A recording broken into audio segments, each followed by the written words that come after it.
Nesse vídeo eu vou mostrar tudo que você precisa para identificar a peça na hora da prova em Direito Penal, segunda fase da OAB, obviamente, né? Então, se você vai fazer a segunda fase da OAB em Direito Penal, fique comigo até o final. Tenho certeza que você nunca mais terá dúvidas na hora de identificar a peça, tá bom? Mas antes de seguirmos, já verifica aí a sua inscrição, né? Deixa aí o seu like, compartilha esse vídeo com um amigo, né? Confira aí na descrição, tem o meu curso completo para a segunda fase da OAB em Direito Penal. Dá uma olhadinha lá, tem conteúdo completo para você dar uma olhadinha, tá bem em conta o valor. É, e tem também uma aula grátis para você ver se você se identifica comigo como professor, tá bom? E você dá uma olhadinha no conteúdo também para ver se te agrada, tá? O curso ele é direto ao ponto, ele é um passo a passo, tem cronograma de estudos, ele é bem completo, tem simulados, então se fosse você, daria uma olhada lá, beleza? Então, no vídeo de hoje, nós vamos falar um pouquinho sobre como identificar a peça, né? Como você identifica a peça de direito penal, tá? Eu vi muitos alunos que têm facilidade e já também tive muitos alunos que têm muita dificuldade, né? Então, para você que tem facilidade, esse vídeo ele vai te ajudar, mas não vai ser não vai ter muita coisa nova, né? Vai acrescentar muito para você. Mas para você que tem muita dificuldade, eu tenho certeza que esse vídeo vai te ajudar muito, tá? Antes quando você lê o enunciado, quando você se depara com uma peça com um enunciado, sempre a peça ela vai terminar com você sendo intimado de tudo aquilo que aconteceu no enunciado. Então, por exemplo, se o seu cliente ele foi preso em flagrante e o examinador quiser de você um relaxamento de prisão em flagrante, ele vai terminar por aí. Ele vai colocar algumas ilegalidades ali para você, combater a prisão e vai terminar com flagrante. Então não vai ter denúncia, entendeu? Não vai ter ação do Ministério Público por enquanto, né? Porque a prisão em flagrante ainda não tem atuação do Ministério Público. Você vai atuar junto com ele ali na hora do relaxamento, tá? Então, assim, quando termina o enunciado, e você é intimado, aí que é o momento chave para você identificar a peça, tá? Mas para você identificar a peça de forma legal, de forma assim mais tranquila, é necessário que você entenda o passo a passo do direito penal, né? As formas do direito penal. Então, se você conseguir compreender as fases do direito penal, né? Porque não existe fase antes da outra. Por exemplo, você não existe relaxamento de prisão em flagrante lá em alegações finais. Existe o pedido de soltura, né? Então, relaxamento é só na prisão em flagrante. Se o seu cliente está preso, você vai fazer uma alegações finais, se você vai fazer ali uma resposta à acusação, você pode pedir a soltura dele, tá? Mas não como relaxamento, tá bom? Só soltura, aí você pede o alvará de soltura, né? Então, quando você se deparar com a peça, eu vou abrir um bloco de nota aqui para ficar mais fácil. Ó.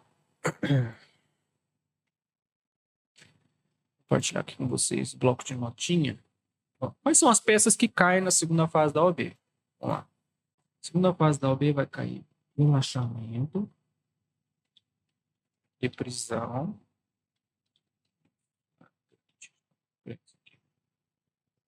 Tá, relaxamento de prisão em flagrante. Vai caber aqui resposta, acusação,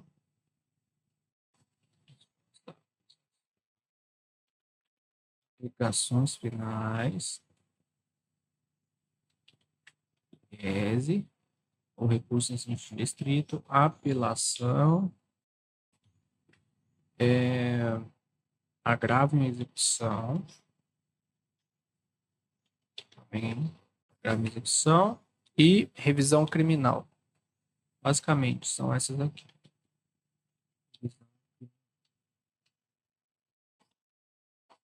Beleza? Basicamente, são essas as peças que vão cair. Então, por exemplo, para cada peça dessa aqui, tem um momento certo do processo, tá? Tem um momento certo. Com exceção da rese. Com exceção da rese. Por quê? A rese, ela é um recurso que ela tem ali a sua... ela não tem bem, assim, uma fase específica que você pode apresentar. No entanto, né, para que você identifique a rese, vai ter que ter uma decisão do juiz, porque uma rese é um recurso, ó. Rese é recurso. Se rese é recurso, o recurso ele tem o objetivo de combater decisão. Então, todo recurso ele tem o objetivo de combater uma decisão. Uma decisão. Se o objetivo do recurso ele é para combater uma decisão, então reze logo é um recurso. Então, logo para você apresentar a reze, você precisa de uma decisão. Então, ó, eu vou até abrir aqui para vocês. Código de Processo Penal. Aqui, lá no artigo 581 do Código Penal. Processo Penal, né? Código de Processo Penal. Vou tirar a tela aqui. Recurso em sentido estrito 581. Vou tirar aqui. Tá vendo? Ó, caberá recurso no sentido estrito da decisão, despacho ou sentença, tá vendo? E aqui são as hipóteses, né, que cabe a res, tá? Existe uma exceção que é na lei, né, na lei 9.999, né, que 9.099, né, de 89, que cabe apelação quando o juiz, ele, se não me engano, homologa transação penal, tá? Então, a homologação de uma transação penal vai caber ali apelação, mas isso é lá no rito, né, sumário, tá? Rito sumarista. Então, aqui, quando a gente fala em recurso em sentido estrito, tá? Nós estamos falando de recurso que visa combater. Então, reze é a única peça que não tem ali um momento específico, tá? Então, assim, se você ler a reze, você vai perceber que, por exemplo, os 3 primeiros aqui, ó, ele é exclusivo da acusação, né? Então, para você apresentar uma reze nesses 3 primeiros, nos 3 primeiros incisos, você vai ter que ser assistente da acusação, o que é muito raro, né? Então, toda vez, né? Acho que até hoje não teve nenhuma prova da OAB que não foi sobre pronúncia de réu. E toda vez que você apresenta um recurso em sentido estrito por uma pronúncia de réu, então, na verdade, ele é uma apelação, ele é uma apelação com o nome de recurso em sentido estrito. Por quê? O recurso em sentido estrito, o nome já diz, olha, é estrito. Como ele é estrito, ele só cabe combater dentro desses artigos. Então, por exemplo, ó, não recebeu a denúncia. Então, você vai ter que combater o não recebimento da denúncia.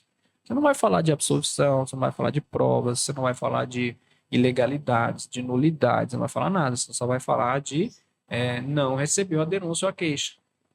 Então, se você for advogado, por exemplo, do querelante, você vai, e o juiz ele rejeitar a queixa, você tem que fazer uma res, né? Então, basicamente, pronúncia de réu, por que pronúncia de réu é aqui o recurso de distrito, quando pronúncia de réu, ele é uma apelação contra o nome. Porque aqui cabe ampla defesa, né? Como ele pronunciou o réu, basicamente ele está dando uma sentença de que o réu é culpado e vai mandar o réu para júri popular. Então, como ele é uma sentença, vamos dizer assim, a pronúncia do réu cabe. Aí vai caber nulidades, aí vai caber absolvição, rejeição de denúncia, rejeição de denúncia, né? Rejeição de denúncia, falei 2 vezes, né? Então, absolvição sumária, absolvição pelo 386. Então, assim, quando a res ela for pronúncia do réu, ela é ampla, tá?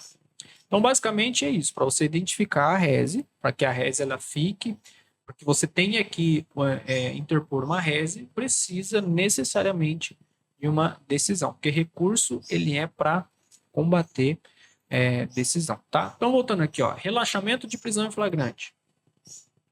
Artigo 301 do CPC. 302, na verdade, né? 302 do CPC. Aí tem as hipóteses lá. Então, por exemplo, tem as hipóteses lá de prisão em flagrante. Então, o juiz, aqui no relaxamento de prisão em flagrante, se você for apresentar um relaxamento de prisão em flagrante, não pode ter denúncia, tá? Não pode ter denúncia.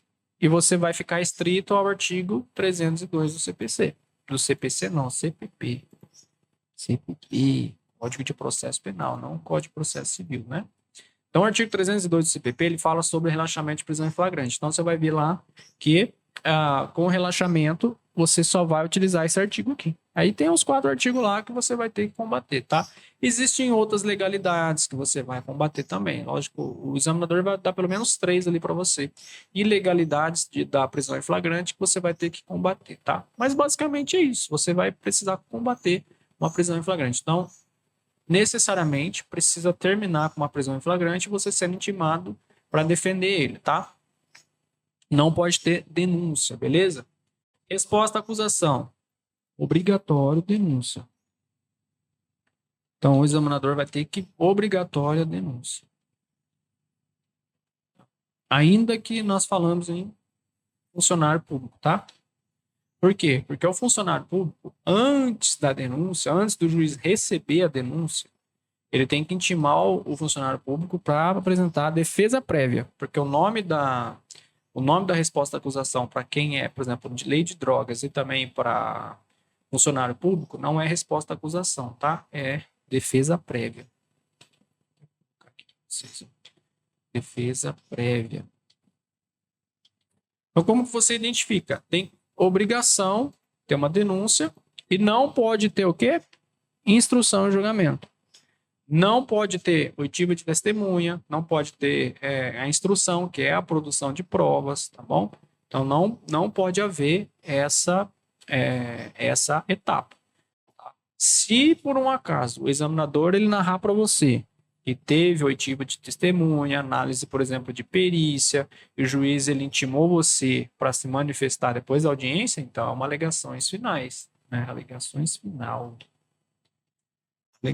finais, tá? Então, basicamente, ó, alegações finais. Vou deixar bonitinho aqui, né?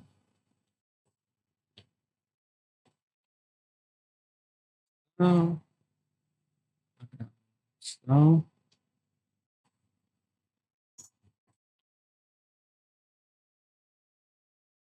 Top, né? Então, ó, relaxamento de prisão em flagrante. Artigo 302, ó. Não pode ter denúncia. Pode ter denúncia.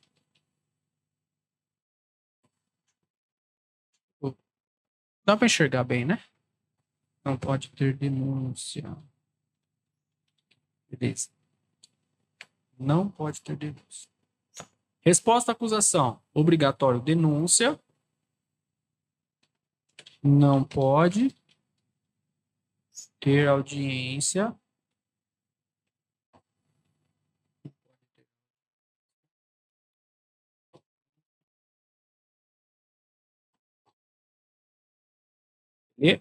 Então, ó, resposta à acusação, defesa prévia. Obrigatório o examinador narrar uma denúncia e não pode ter ocorrido uma audiência de instrução e julgamento, tá?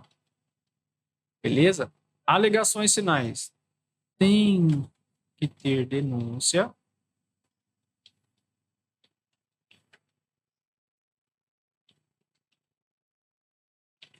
Tem que ter uma audiência de instrução. Não pode ter condenação. O que é condenação? Não pode ter dosimetria de pena, não pode ter decisão sobre regime, entendeu? Então não pode ter condenação. Se o juiz condenar, então é apelação. Então aqui, ó, apelação obrigatório por uma sentença de condenação, tá? Salvo uma exceção, tá? Que eu já vou mostrar aqui para vocês, ó. 76, tá vendo? Ó. Havendo representação, tratando-se do crime ação penal pública incondicionada, não sendo caso de arquivamento, o Ministério Público poderá propor a aplicação imediata da pena restritiva de direitos ou multa a ser especificada na proposta, tá? Então, essa aqui é uma proposta de não persecução penal, tá? É uma proposta de não persecução penal. Basicamente, tem o ANPP, tem esse daqui, tem o do artigo 89,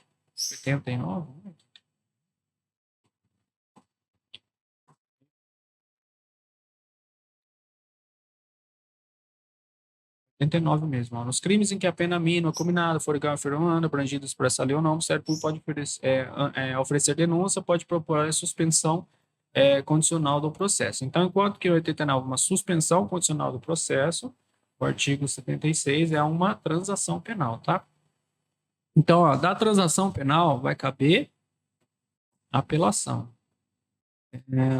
Aqui, ó, da sentença prevista no parágrafo anterior, caberá a apelação referida no artigo 82 dessa lei, tá bom? Então, ó, acolhendo a proposta do Ministério Público aceita pelo autor da infração, o juiz aplicará a pena restritiva ou multa que não importará em reincidência, sendo registrada apenas para impedir novamente o mesmo benefício no prazo de 5 anos, tá? Então, da sentença que o juiz acolhe, cabe a apelação, tá bom? Essa é a única hipótese fora de sentença de condenação. Mas se você parar para pensar, é uma condenação, né? Porque é basicamente ali uma restritiva de direitos, né? Então é como se o juiz tivesse condenado ele uma prisão, né? E convertido isso em restritiva de direitos, né? Então, basicamente, também é uma sentença, mas vamos colocar aqui, artigo 76 da lei 9.099 de 95, tá? Então, único caso fora de sentença de condenação. Então, você viu lá, o juiz, ele terminou com você sendo citado, né, intimado da decisão de condenação. Então, você vai praticar uma apelação, tá? A rese nós já conversamos, né? Então, tá bem entendido a rese, né? A rese não precisa, não pode ter, aqui é o objetivo combater, não pode ter condenação. Não pode ter condenação. Porque se tiver condenação, sentença de condenação, vai ser apelação, beleza? Agravo em execução. Recurso.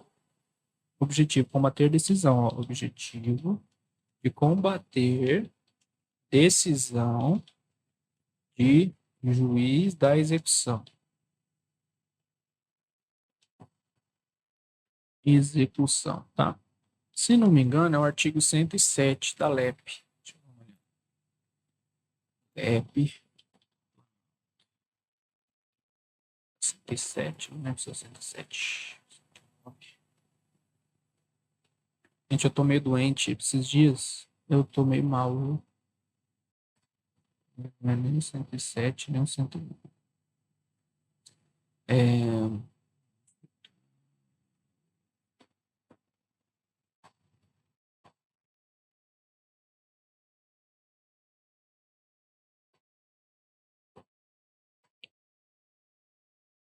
Eu não vou lembrar, não é o 107, é o 112, ele fala sobre a liberdade da execução. Mas tudo bem. Mas quando você, qualquer coisa aqui, né? Quando você pede, por exemplo, aqui, ó, pode ser aqui mesmo, ó, pena privativa de liberdade, né? Executado. Então aqui está falando execução. Às vezes você pede, por exemplo, para você transferir lá o regime, né? Então você vai pedir a progressão do regime. Quando você pede a progressão do regime, e vai ter uma decisão do juiz da execução negando por algum motivo. Então, ele vai negar lá várias coisas. O objetivo, então, é combater a decisão de juiz da execução, tá? Então, já teve condenação para você poder apresentar um agravo, já teve condenação, já teve trânsito em julgado, tá? E tem que ter uma decisão do juiz da execução, né, sobre a pena, beleza? Revisão criminal. Obrigatório. Trânsito em julgado da sentença condenatória. Então, beleza. Para você identificar a revisão criminal,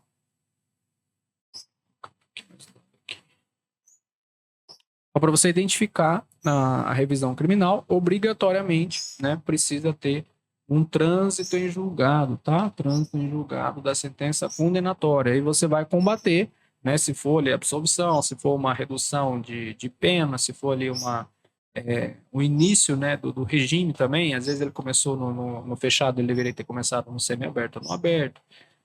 Qualquer coisa. Então, toda e qualquer benefício do réu, seja de redução de pena, desclassificação de crime, de absolvição, regime prisional, tá? Dosimetria de pena, qualquer coisa, né? Até aplicação de benefícios, né? Qualquer outra coisa, a revisão criminal, ela é um remédio necessário. E a revisão criminal, ela não é atingida, tá? Pela prescrição, beleza? Pode, inclusive, contra réu falecido também, cabe revisão criminal. Beleza?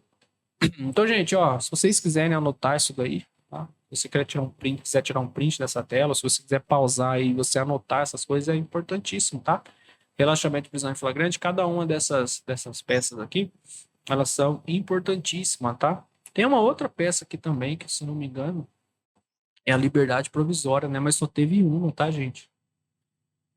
Eu lembrei agora, a liberdade provisória, pedido de liberdade provisória. Em tese, você pode obrigatório réu preso. Obrigatório preso já com conversão da preventiva do flagrante em preventivo. Se você tiver uma hipótese em que o seu cliente está preso, e houve já a conversão em prisão em flagrante, então você não vai pedir mais o relaxamento, porque o juiz já decidiu sobre relaxamento. Agora você vai pedir uma liberdade provisória. Aqui não caiu uma vez só na OB e não era nem a FGV. Então, essa peça aqui dificilmente vai cair na segunda fase. Bom, então, mas, né, tá aí. Né, já caiu uma vez, mas eu acredito que não cai mais, tá? Não cai mais, beleza? Então, gente, essas são as peças que caem na segunda fase da OAB.